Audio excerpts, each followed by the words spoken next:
Hello everyone, welcome back to my YouTube channel. आज हम discuss करेंगे इंटीग्रल इक्वेशंस के बारे में और आज जो हम पेपर डिस्कस करेंगे दैट विल बी गेट 2001। तो चलिए स्टार्ट करते हैं आज की वीडियो को। आज का हमारा क्वेश्चन है the initial value problem corresponding to the integral equation that is y of x is equal to किसके बराबर है, that is 1 plus integral from 0 to x y of t into dt is। तो इस question में basically हमें एक integral equation दी गई है और हमें इसमें क्या पूछा गया कि इनिशियल वैल्यू प्रॉब्लम क्या होगी इस इंटीग्रल इक्वेशन के corresponding. So the options for this particular question are as follows. Option A is y dash minus y is equal to 0 and y of 0 is equal to 1. Option B is y dash plus y is equal to 0 and y of 0 is equal to 0 के बराबर होगा। Option C is y dash minus y is equal to 0 and y of 0 is equal to 0 के बराबर होगा। And option D is y dash plus y is equal to 0 and y of 0 is equal to 1 के बराबर होगा। तो इस question में basically हमें चार ऑप्शंस दिए गए हैं और हमें बताना है कि करेक्ट आंसर क्या होगा, मतलब कि करेक्ट इनिशियल वैल्यू प्रॉब्लम क्या होगी हमारी गिवन इंटीग्रल इक्वेशन की। तो चलिए डिस्कस करते हैं इस क्वेश्चन के सोल्यूशन को। सबसे पहले हम लिखेंगे the given integral equation is that is y of x किसके बराबर है, that is 1 plus integral from 0 to x y of t into dt और हम मान के चलेंगे कि ये जो है इक्वेशन नंबर 1 है। अब हमारा नेक्स्ट स्टेप ये होने वाला है कि हम डिफरेंशिएट करेंगे इक्वेशन 1 को with respect to x।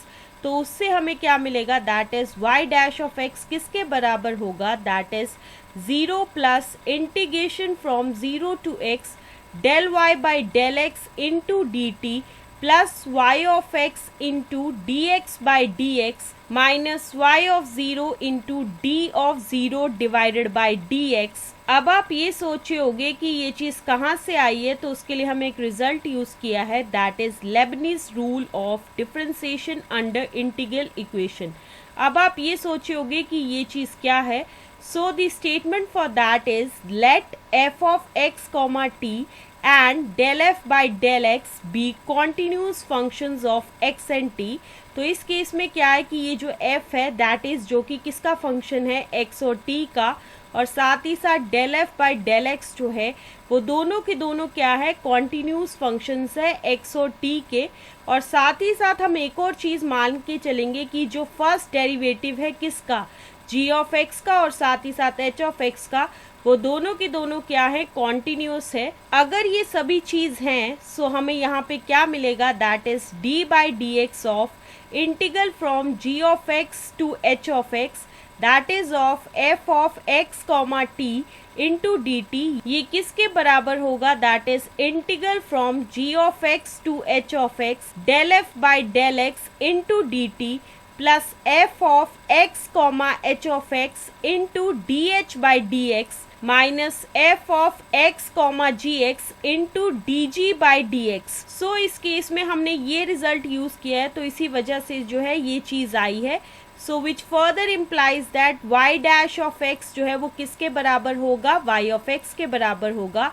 So which further implies that y dash minus y is equal to 0 के बराबर होगा। Now from equation 1 we have that is y of 0 जो है वो किसके बराबर होगा, that is 1 plus integral from 0 to 0 yt into dt जो कि फर्दर किसके बराबर होगा, 1 के बराबर होगा। So which further implies that y of 0 जो है वो किसके बराबर है, 1 के बराबर है। सो इस पूरी डिस्कशन से हम ये कॉन्क्लूड कर सकते हैं that is y dash minus y जो है वो 0 के बराबर है और साथ ही साथ y ऑफ 0 जो है वो 1 के बराबर है। तो इसी वजह से जो है ऑप्शन ए जो है वो बिल्कुल सही है। So that's why option A will be the answer of this question. So this is the explanation to this particular question, and with the explanation of this question, this is the end of this video. Stay tuned for the next video.